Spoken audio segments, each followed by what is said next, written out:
Hello, I'm Faith Trumbull, and this is a review and worldview analysis of the movie Mr. Nobody.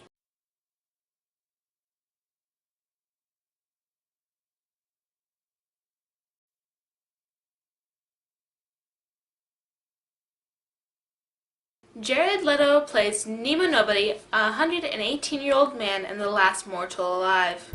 Mr. Nobody, the last mortal. The last mortal.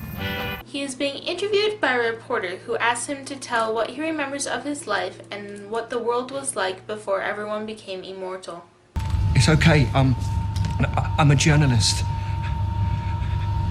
The hospital won't allow interviews. I'd just like to ask you a few questions. Do you remember what the world was like before quasi-immortality?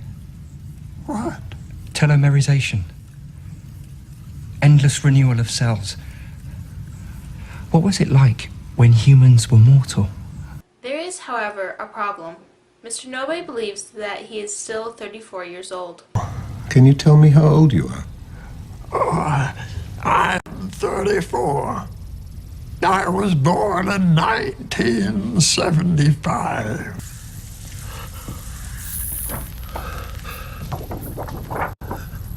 Oh. I'm 34. The doctor in charge of his care uses hypnosis to try to assist Mr. Nobody in retrieving his memories. I'm thinking of an old technique. I can't promise anything. Maybe snatches of memory will come back. Maybe nothing will happen. You are very relaxed. You hear only my voice. Your eyelids are getting heavy. He remembers all of the possible paths he could have taken in his life, focusing on 3 key points. When he is 9 and is asked to choose between living with his father or with his mother. I'm 9 years old. I could run faster than a train. So, Nemo, have you made up your mind? Do you want to come with me? Or do you want to stay with your father? When he is 15 and falls in love with the girl he is going to marry. I'm 15.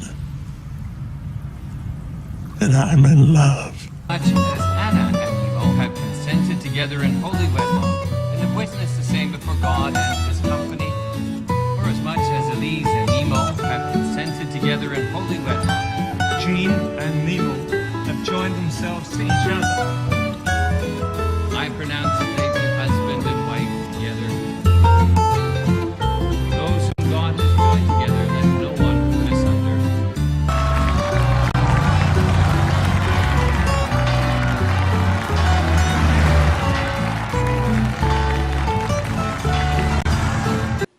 And when he is 34, the latest he can recall of his memories. Because of the betrayal of several different life paths as one life, the movie becomes rather confusing and hard to follow if not fully invested in understanding what happens on screen.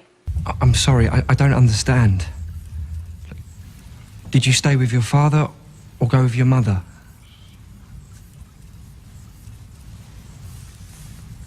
Everything that you say is contradictory. You can't have been in one place and another at the same time. Mr. Nobody is rated R for language, violence, and sexual content.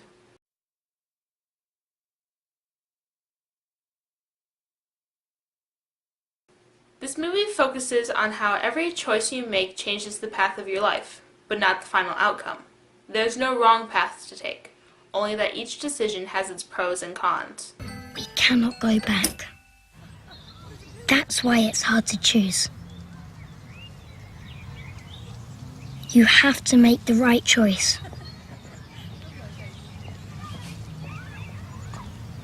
As long as you don't choose, everything remains possible. You mean to say we have to make choices? Of all those lives, which one is the right one? Each of these lives is the right one. Every path is the right path. Everything could have been anything else, and it would have just as much meaning. There is also a definite belief in secularism and evolution, as well as the naturalistic belief that only what we can see exists.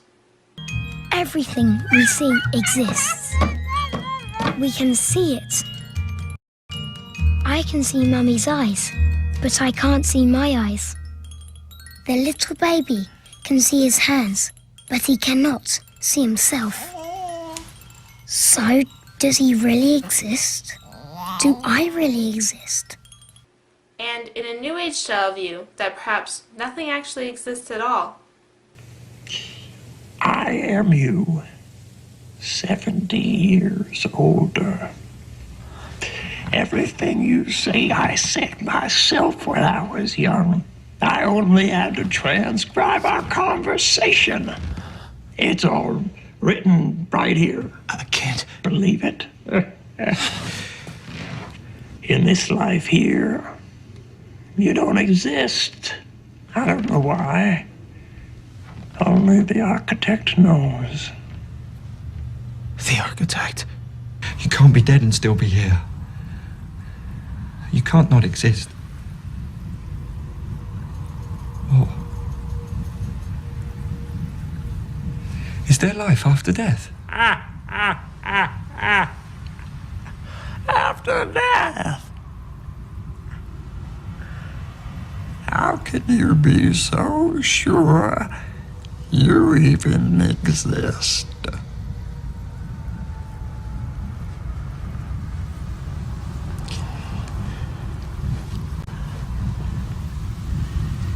You don't exist. Neither do I. Similar to the beliefs of the Hinduism and Buddhism worldviews, there is a waiting period before birth during which we know everything that is going to happen in our life.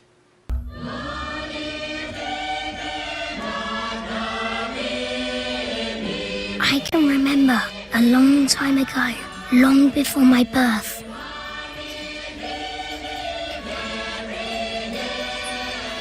I was waiting with those who are not yet born.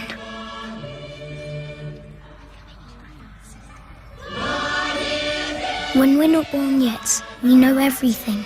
Everything that will happen.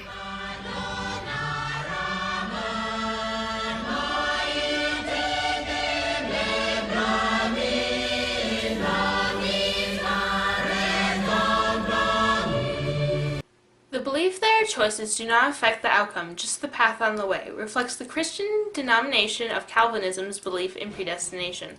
Mr. Nobe proves that what we do and say affects those around us, changing their life for better or for worse, but that certain events must happen to bring a person to the final outcome of their life.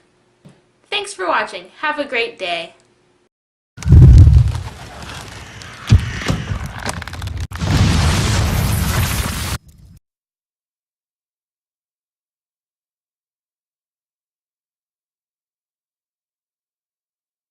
The latest trail of several different life paths as one. Hinduism and Buddhism. I skipped a word.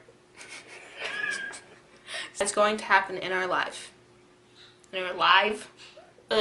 Redo. On the way reflects the Christian You made me say domination.